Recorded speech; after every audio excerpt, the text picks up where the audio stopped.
খুব দারুণ এবং ভালো একটা কাহিনী। স্বামী স্ত্রী দুজনের মধ্যে যে ঝগড়া চলছে ৩ বছর ধরে, তারা কোনো উপায় পাচ্ছিল না।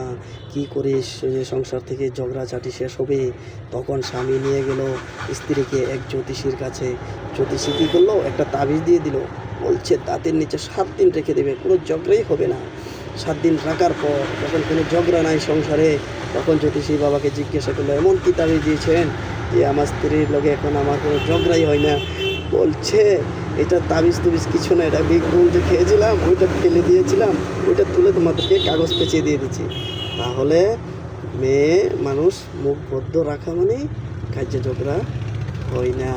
তাই মেয়েরাকে বলছি, তোমরা পুরুষ লোকের সঙ্গে মুখে তর্ক করবে না। তারা কামে কাজ করে আসে, বাইরের থেকে অনেক পরিশ্রম করে আসে, তো তারা এই জন্য টেনশনে থাকে। মুখে করলেই কাজ হবে, বুঝছো? ভালো লাগলে লাইক এবং শেয়ার করবি, ঠিক আছে? কেমন লাগলো? মহিলাদেরকে বলছি ধৈর্য ধরবে।